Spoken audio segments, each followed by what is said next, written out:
வணக்கம். மே 6ஆம் தேதி வியாழக்கிழமை பங்குச்சந்தையில் நடந்த சில விஷயங்களை விரைவாக பார்க்கலாம். முக்கியமான டிஸ்க்ளைமர், நான் செபி ரெஜிஸ்டர்ட் அட்வைசர் கிடையாது. இந்த வீடியோவில் காட்டக்கூடிய அனைத்து கம்பெனிகளும் வெறும் இன்ஃபர்மேஷனல் பர்பஸ்க்காக மட்டுமே. முதலீடு பண்ணுங்கன்னு சொல்கிற வீடியோ கிடையாது. எந்த ஒரு முதலீட்லையும் ரிஸ்க் இருக்கும். ரிஸ்க் புரியாமல் இன்வெஸ்ட் செய்யாதீங்க. ரிஸ்க் புரியலனா தயவுசெய்து இன்வெஸ்ட்மெண்ட்டை தவிர்த்துருங்க. நம்ம ருப்பி டிரைவர் சேனலை சப்போர்ட் பண்ணுற அனைத்து நல்ல உள்ளங்களுக்கும் நன்றி. வீடியோ பிடிச்சிருந்ததுன்னா தயவுசெய்து லைக் பண்ணுங்கள், மற்றவங்களுக்கு ஷேர் பண்ணுங்கள். நிஃப்டி இன்றைக்கி 106 புள்ளிகள் அதிகம் பெற்று 0.8% பாசிட்டிவில் க்ளோஸ் ஆகிருக்காங்க. 14,725 லெவலில் க்ளோஸ் ஆகிருக்கு. முந்தின க்ளோஸை விட இன்றைக்கி ஓப்பன் பார்த்தீங்கன்னா கேப் அப்பில் இருந்திருக்கு. கிட்டத்தட்ட 50 புள்ளிகள் கேப் அப்பில் இருந்தது. அதுக்கப்புறம் லோவான 14,611, அது முந்தின க்ளோஸ் லெவல் கிட்டத்தட்ட அதே தான். ஹையான 14,744 டெஸ்ட் பண்ணுது. க்ளோஸ் பார்த்தீங்கன்னா 14,725 பக்கத்தில். வாலட்டிலிட்டி இண்டெக்ஸ் 0.36% அதிகரித்தது. நிஃப்டியுடைய பிஇ மே 5ஆம் தேதி டேட்டா வச்சு பார்க்கும்போது 30.6 இருந்தது. நிஃப்டியுடைய 15 மினிட் சார்ட் பார்க்கும்போது முதல் கேண்டலில் கேப் அப் இருந்திருக்குங்க. அதுக்கப்புறம் பார்த்தீங்கன்னா 14,700 பிரேக் பண்ண ட்ரை பண்ணுது. அதுக்கப்புறம் கீழே விழுது. மறுபடியும் ஒரு வாட்டி பிரேக் பண்ண ட்ரை பண்ணி சைட்வேஸில் போயிட்டுருக்கு. அப்புறம் பார்த்தீங்கன்னா கடைசி 2 கேண்டில் தான் 14,700க்கு மேலே கொண்டு போய் சேர்த்தது. இப்போ 15 மினிட் சார்ட்டை பார்க்கும்போது ஒரு cup and handle pattern form ஆன மாதிரி தெரியுதுங்க என்னுடைய பார்வைக்கு. உங்கள் பார்வைக்கு அது மாதிரி இருக்கா, இல்லை வேறு ஏதாவது பேட்டர்ன் தென்படுதா அப்படின்னு தயவு செஞ்சு ஷேர் பண்ணுங்கள். கப் அண்ட் ஹேண்டில் பற்றி தெரியாதவங்களுக்காக அதை பற்றி வேறொரு வீடியோ இருக்குது. அந்த வீடியோட லிங்க் இந்த வீடியோட டிஸ்கிரிப்ஷனில் இருக்குது.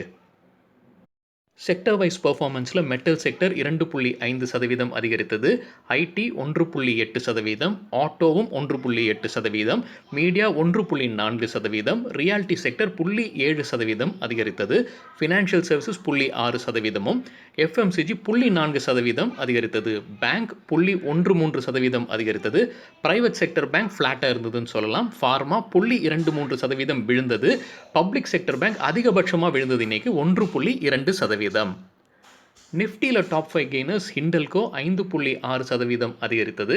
ஹீரோ மோட்டோகார்ப் 4.6% அதிகரித்தது. இன்றைக்கி ரிசல்ட்டுங்க இந்த வீடியோ சேர நேரம் வரைக்கும் என் கண்ணுக்கு அவங்க ரிசல்ட் தென்படலை.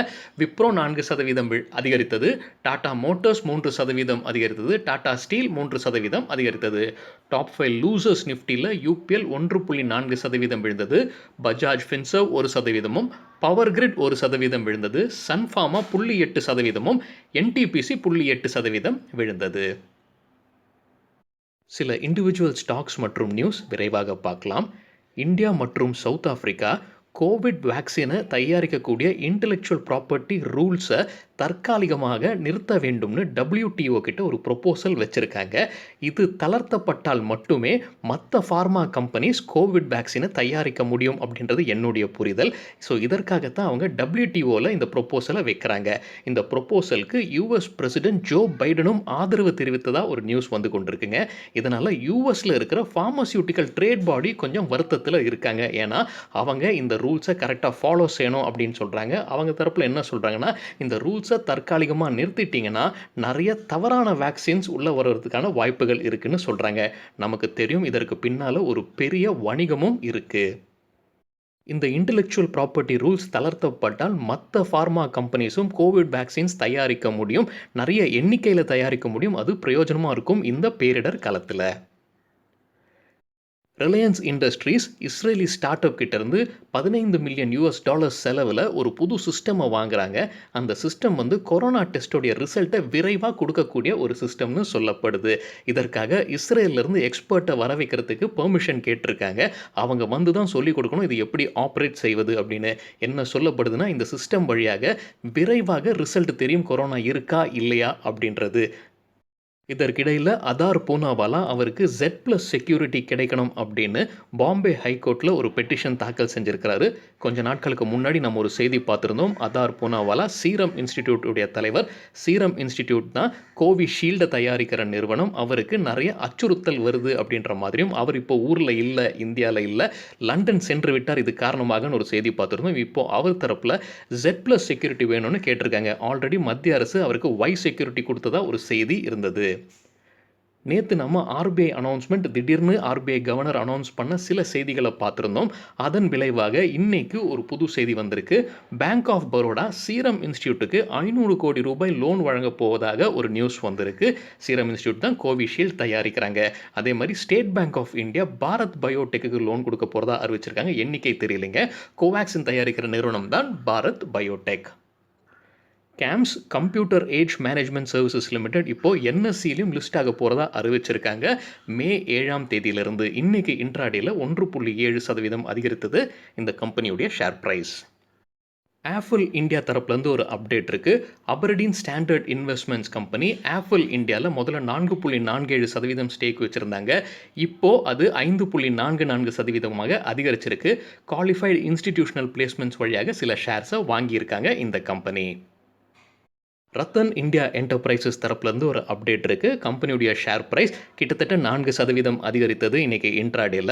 ரத்தன் இந்தியா பேக் பண்ணுற ரிவோல்ட்ன்ற எலக்ட்ரிக் வெஹிக்கிள் பைக்ஸ் அவங்களுடைய புக்கிங்கை ஓப்பன் செஞ்சுருந்தாங்க. இப்போ டிமாண்ட் அதிகரிச்சிருக்கு. அதனால் இப்போ புக்கிங்கை தற்காலிகமாக க்ளோஸ் செய்கிறோம் அப்படின்னு அறிவிச்சிருக்காங்க. ஹரியானாவில் தான் அவங்க மேனுஃபேக்சரிங் பிளான்ட் இருக்குது. இவங்களுடைய எலக்ட்ரிக் வெஹிக்கிள் அவங்க என்ன சொல்கிறாங்கன்னா, ஒரு சிங்கிள் சார்ஜில் 150 கிலோமீட்டர் வரைக்கும் போகக்கூடும்னு சொல்லியிருக்காங்க.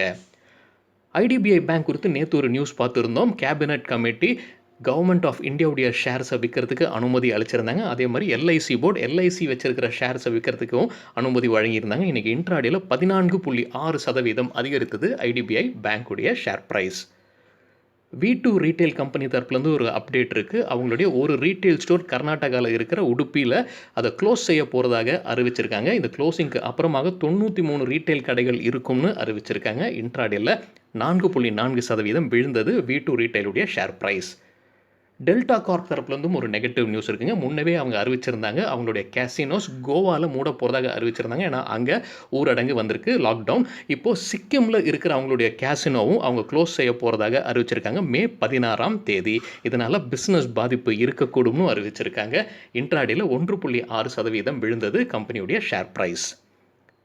கேப்லின் பாயிண்ட் லேபரேட்டரிஸ் அவங்களுடைய குவார்ட்டர்லி ரிசல்ட்டை அனௌன்ஸ் பண்ணியிருக்காங்க. மன்னிக்கும், ரிசல்ட்டை பார்க்க முடியல. ஆனால் அவங்க இன்ட்ரம் டிவிடெண்ட் அறிவிச்சிருக்காங்க. ஒரு ஷேருக்கு ₹1.50. இன்ட்ராடேல 9% அதிகரித்தது கேப்லின் பாயிண்ட்டுடைய ஷேர் ப்ரைஸ். அவங்க ரெக்கார்ட் டேட்டும் நிர்ணயிச்சிருக்காங்க டிவிடெண்ட்டுக்கு 19th மே. சுந்தரம் ஃபினான்ஸ் ஹோல்டிங்ஸுடைய ரைட்ஸ் இஷ்யூ இன்றைக்கி ஆரம்பிக்குதுங்க மே 6ஆம் தேதி. ஸோ சுந்தரம் ஃபினான்ஸ் ஹோல்டிங்ஸ் ஷேர்ஸை வச்சிருக்கிறவங்க கவனத்திற்கு மே 6ஆம் தேதி இன்னையிலேருந்து ரைட்ஸ் இஷ்யூ ஆரம்பிக்குது. ஆன் மார்க்கெட் ரெனன்சியேஷன் மே 28ஆம் தேதியுடைய முடியுது. கடைசி நாள் ரைட்ஸ் அப்ளை பண்ணுறதுக்கு ஜூன் 2ஆம் தேதி. ரைட்ஸ் இஷ்யூனா என்ன, ஆன் மார்க்கெட் ரெனன்சியேஷன்னா என்ன அப்படின்னு நம்ம வேறொரு வீடியோவில் டீட்டெயில்டாக பார்த்துருக்கோம் ஒரு எடுத்துக்காட்டுடன். பார்க்கணுன்னு விருப்பப்படுறவங்க தயவுசெய்து பாருங்கள். அந்த வீடியோட லிங்க் இந்த வீடியோட டிஸ்கிரிப்ஷனில் இருக்குது. அதானி போர்ட்ஸ் குறித்து ஒரு அன்கன்ஃபர்ம்ட் நியூஸ் மணி கண்ட்ரோல்லேருந்து கிடச்சிருக்குங்க. அதானி போர்ட்ஸ் கங்காவரம் போர்ட்டை 100% வாங்க போகிறத பழைய நியூஸ் இருக்குது. இப்போது கங்காவரம் போர்ட்ஸுடைய ப்ரொமோட்டர்ஸ்க்கும் அதானி போர்ட்ஸ்க்கும் ஒரு சின்ன சிக்கல் இருக்குது அப்படின்னு சொல்லப்படுது. என்ன அந்த சிக்கல்னு பார்க்கும்போது, கங்காவரம் போர்ட்டுடைய ப்ரொமோட்டர்ஸ் முதல்ல கம்ப்ளீட்டாக ஷேர் எக்ஸ்சேஞ்சுக்கு தான் ஒத்துக்கிட்டு இருந்திருக்காங்க. இப்போ ஷேர் எக்ஸ்சேஞ்ச் வேண்டாம், எங்களுக்கு கேஷாக கொஞ்சம் கொடுங்க, கொஞ்சம் ஷேர்ஸாக கொடுங்க அப்படின்னு சொல்லியிருக்காங்க. இதற்கு முக்கிய காரணம், இந்த மியான்மரில் ஒரு போர்ட் இருக்குது. அந்த வேலைகள் இப்போ தடைப்படுது அதானிக்கு. அதனால் அதானியுடைய ஷேர் ப்ரைஸ் கீழே போகும்னு கங்காவரம் போர்ட்ஸுடைய ப்ரொமோட்டர்ஸ் நினைக்கிறாங்களோ என்னவோ. அதனால் இப்போ அவங்க பாதி கேஷ் கொடுங்க, பாதி ஷேர்ஸாக எடுத்துக்கலாம் அப்படின்னு சொல்கிறாங்க. ஸோ இது எங்கே போய் முடியும் அப்படின்னு தெரியல. இது கம்ப்ளீட்டாக அன்கன்ஃபர்ம்டு நியூஸுங்க. 2 தரப்புல இருந்தும் இந்த செய்தி வெளியே வரல. மணி கண்ட்ரோலில் தான் போட்டிருக்காங்க.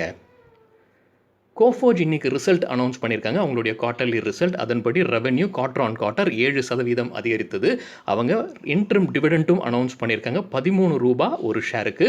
மே 19ஆம் தேதி ரெக்கார்ட் டேட்டா அறிவிச்சிருக்காங்க. அது தவிர 2 பெரிய டீல்ஸ் ப்ராஜெக்ட்ஸ் கிடச்சிருக்குன்னு சொல்லியிருக்காங்க கோஃபோஜ். அது ஃப்ரெஷ் பிஸ்னஸாக $201 மில்லியன் வர்த்து ப்ராஜெக்ட்ஸ் அப்படின்னு சொல்லியிருக்காங்க. இந்த குவார்ட்டரில் இன்ட்ராடேல 19% அதிகரித்தது இந்த கம்பெனியுடைய share price. Bajaj health care limited தரப்புலேருந்து ஒரு அப்டேட் இருக்குது. அவங்களுடைய கோவிட் ட்ரீட் பண்ணுறதுக்கான மருந்து ஐவி ஜார்ஜ் இன்னையிலேருந்து யூஸ் பண்ணுறதுக்கான அப்ரூவல் கிடச்சிருக்குன்னு சொல்லியிருக்காங்க. ஸோ அதோட மேனுஃபேக்சரிங் ஆல்ரெடி ஆரம்பிச்சிருக்கு போல தெரியுதுங்க. இன்றைக்கி இன்ட்ராடேல 6.4% அதிகரித்தது கம்பெனியுடைய share price. Oracle Financial Services அவங்க குவார்ட்டர்லி ரிசல்ட் நேற்று அறிவிச்சிருந்தாங்க. கூடவே டிவிடெண்ட் ₹200 ஒரு ஷேருக்குன்னு அறிவிச்சிருக்காங்க. இன்னைக்கு ஷேர் பிரைஸ் இப்போ நம்ம இந்த வீடியோ செய்கிற நேரத்தில் 0.62% விழுந்தது. டிவிடெண்ட்டுக்குரிய ரெக்கார்ட் டேட்டும் அறிவிச்சிருக்காங்க. மே 18ஆம் தேதி. இந்த டிவிடெண்ட் வந்து ஜூன் 3ஆம் தேதிக்குள்ளார பேமெண்ட் செய்யப்படும்னு அறிவிச்சிருக்காங்க. சுந்தரம் ஃபாஸ்ட்னர்ஸும் குவார்ட்டர்லி ரிசல்ட்டை அனௌன்ஸ் பண்ணியிருக்காங்க. ரிசல்ட் பார்க்க முடியல. இன்ட்ரம் டிவிடெண்ட் அனௌன்ஸ் பண்ணியிருக்காங்க. ஒரு ஷேருக்கு ₹3.40. ரெக்கார்ட் டேட் மே 19ஆம் தேதி. இன்ட்ராடேல 5.3% அதிகரித்தது சுந்தரம் ஃபாஸ்ட்னர்ஸுடைய ஷேர் பிரைஸ். முக்தா ஆர்ட்ஸ் இன்னைக்கு இன்ட்ராடேல கலக்கிட்டாங்க. 10% அப்பர் சர்க்கியூட்டை எட்டியது. ஒரு அப்டேட்டும் இருக்குது கம்பெனி தரப்புலேருந்து. கம்பெனியுடைய தியேட்டர் பெஹரினில் இருக்குது ஒரு 6 ஸ்க்ரீன் மல்டிப்ளெக்ஸ் தியேட்டர். அதுக்கு புதுசாக இன்வெஸ்ட்மெண்ட் கிடச்சிருக்கு அப்படின்னு சொல்லியிருக்காங்க. புது இன்வெஸ்டர் உள்ள வராரு. ஸோ ஜாயிண்ட் வெஞ்சர் மாதிரி மாறுது போல இருக்குங்க. அது மட்டும் இல்லாமல் சவுதி அரேபியாவிலும் விரிவாக்கம் செய்ய போகிறதாக அறிவிச்சிருக்காங்க. சவுதி அரேபியாவில் இப்போது திரைப்படங்களை திரையிட அனுமதி கிடைச்சிருக்குன்னு அறிவிச்சிருக்காங்க கம்பெனி. சியூபெக்ஸ் கம்பெனியுடைய ஷேர் பிரைஸ் இன்னைக்கு இன்ட்ராடேல 15% அதிகரித்தது. கம்பெனி தரப்புலேருந்து ஒரு அப்டேட்டும் இருக்குது. ஸ்னோஃப்ளேக்ன்ற ஐடி கம்பெனி கூட பார்ட்னர்ஷிப் சேர்ந்து ஆர்டிஃபிஷியல் ட்ரிவன் ப்ராடக்ட்ஸ் தயாரிக்க போகிறதாக அறிவிச்சிருக்காங்க கம்பெனி. பஜாஜ் ஃபினான்ஸ்க்கு ரிசர்வ் பேங்க் ஆஃப் இந்தியா தரப்புலேருந்து ஒரு அப்ரூவல் கிடச்சிருக்கு. Semi closed prepaid payment instruments வழங்குவதற்காக. இன்ட்ராடேல 1.9% அதிகரித்தது கம்பெனியுடைய ஷேர் பிரைஸ். டாடா மோட்டார்ஸ் மீது ஒரு நெகட்டிவ் நியூஸ் இருக்குது. 2 டீலர்ஸ் அவங்களுடைய கமர்ஷியல் வெஹிக்கிள் செல் பண்ணுற டீலர்ஸ் குற்றச்சாட்டு வச்சுருக்காங்க. காம்படிஷன் கமிஷன் ஆஃப் இந்தியா குற்றச்சாட்டை வாசித்ததுக்கு அப்புறமாக இன்வெஸ்டிகேஷன் கண்டிப்பாக தேவைப்படுது அப்படின்னு அறிவிச்சிருக்காங்க. என்ன குற்றச்சாட்டுன்னு பார்க்கும்போது டாடா மோட்டார்ஸ் அவங்களுடைய பவரை யூஸ் பண்ணி எந்த வெஹிக்கிளை செல் பண்ணணும், செல் பண்ணக்கூடாது, எந்த வெஹிக்கிள்ஸை இந்த டீலர் ஸ்டோர் பண்ணணும், ஸ்டோர் பண்ணக்கூடாதுன்னு வரைக்கும் அவங்க தான் டிசைட் பண்ணுறாங்க அப்படின்றதான் குற்றச்சாட்டு. ஸோ இதற்காக சிசிஐ இன்வெஸ்டிகேஷன் ஆர்டர் போட்டிருக்காங்க. இந்தியன் எனர்ஜி எக்ஸ்சேஞ்ச் தரப்புலேருந்து ஏப்ரல் மாதத்துடைய பிஸ்னஸ் அப்டேட் வெளியிட்டிருக்காங்க. இன்ட்ராடேல 5% அதிகரித்தது கம்பெனியுடைய ஷேர் பிரைஸ். அந்த வெளியிட்ட டேட்டா பிரகாரம் பவர் மார்க்கெட் ட்ரேட்ஸ் வந்து இயர் ஆன் இயர் 90.2% அதிகரிச்சிருக்கு. ஜேபி கெமிக்கல்ஸ் அண்ட் ஃபார்மசியூட்டிக்கல்ஸ் தரப்புலேருந்து ஒரு அப்டேட் இருக்குது. அவங்க புது டிவிஷன் ஒன்று ஓப்பன் பண்ணுறாங்க நெஃப்ராலஜிக்காக. கிட்னி சம்மந்தப்பட்டது. அதோடைய பேர் ரெனோவான்னு வச்சுருக்காங்க. கிட்னி சம்மந்தப்பட்ட நோய்க்குரிய ப்ராடக்ட்ஸை லான்ச் பண்ணுவாங்கன்னு புரிஞ்சுக்கலாம். இப்போதைக்கு 7 ப்ராடக்ட்ஸை லான்ச் செய்வதாக அறிவிச்சிருக்காங்க. கம்பெனியுடைய ஷேர் பிரைஸ் 5.4% அதிகரித்தது இன்றைக்கி இன்ட்ராடேல. நேற்று ரிசல்ட் அனௌன்ஸ் பண்ண சில கம்பெனிஸ் எப்படி பர்ஃபார்ம் பண்ணியிருக்காங்கன்னு பார்க்கலாம். ப்ளூ டாட் இன்ட்ராடேல 6% அதிகரித்தது. டாடா ஸ்டீல் 5.6% அதிகரித்தது. ஏஞ்சல் புரோக்கிங் அப்பர் சர்க்கியூட் 20% எட்டியது. தீபக் நைட்ரேட் இன்ட்ராடேல 4%, அதானி கிரீன் இன்ட்ராடேல 3.2% அதிகரித்தது. அதானி என்டர்பிரைஸ் 3.5% அதிகரித்தது. Gujarat Alkalies and Chemicals Limited அவங்களுடைய கிரெடிட் ரேட்டிங் கேர் கொடுத்ததை வெளியிட்டிருக்காங்க. அதன்படி லாங் டேர்முக்கு AA+ ஸ்டேபிள் கிடச்சிருக்கு. ஷார்ட் டேர்ம் இன்ஸ்ட்ருமெண்ட்ஸ்க்கு A1+ கிடச்சிருக்கு. இன்ட்ராடேல 5.9% அதிகரித்தது இந்த கம்பெனியுடைய share price. Gainers with high volume பட்டியலை விரைவாக பார்க்கலாம். ஹை வால்யூம்னு எப்படி சொல்கிறோன்னா இன்றைக்கு வால்யூம் கூட கடந்த 10 நாளைக்கான ஆவரேஜ் வால்யூமை கம்பேர் செய்து 100%க்கு மேலே இருக்கிற சில ஸ்டாக்ஸ் கெய்னர்ஸ்ன்னு சொல்லும்போது ஷேர் பிரைஸ் அதிகரித்திருக்க வேண்டும். இகராஷி மோட்டர்ஸ் கிட்டத்தட்ட 20% ஷேர் பிரைஸ் அதிகரித்தது. 516% வால்யூம் அதிகரிப்பு. ஆர் சிஸ்டம்ஸும் 20% ஷேர் பிரைஸ் 1768% வால்யூம் அதிகரித்தது. சைபர் டெக் 18% ஷேர் பிரைஸும் 750% வால்யூம் அதிகரிப்பு. டேட்டா மேட்டிக்ஸ் 16% ஷேர் பிரைஸும் 993% வால்யூம் அதிகரிப்பு. இன்டெலெக்ட் டிசைன் 14% ஷேர் பிரைஸ் அதிகரிப்பு. 650% வால்யூம் அதிகரிப்பு. ரெலிகார் என்டர்பிரைஸ் 12% ஷேர் பிரைஸும் 870% வால்யூம் அதிகரிப்பு. ஆப்கோடெக்ஸ் இண்டஸ்ட்ரீஸ் 12.6% ஷேர் பிரைஸ் அதிகரிப்பு. 259% வால்யூம் அதிகரிப்பு. ஆர்த்தி ட்ரக்ஸ் 11% ஷேர் பிரைஸும் 2379% வால்யூம் அதிகரிப்பு. டிஷ்மேன் கார்போஜன் 10.5% ஷேர் பிரைஸ் அதிகரிப்பு. 171% வால்யூம் அதிகரிப்பு. லூசர்ஸ் வித் ஹை வால்யூம் பட்டியலில் பந்தன் பேங்க் 5% ஷேர் பிரைஸ் விழுந்தது. வால்யூம் 184% அதிகரித்தது. ஜிஇ ஷிப்பிங் 3% ஷேர் பிரைஸ் வீழ்ச்சி. 116% வால்யூம் அதிகரிப்பு. எல்என்டி இன்ஃபோடெக் 2.6% ஷேர் பிரைஸ் விழுந்தது. 118% வால்யூம் அதிகரித்தது. டியூப் இன்வெஸ்ட்மெண்ட்ஸ் 2.35% ஷேர் பிரைஸ் வீழ்ச்சி.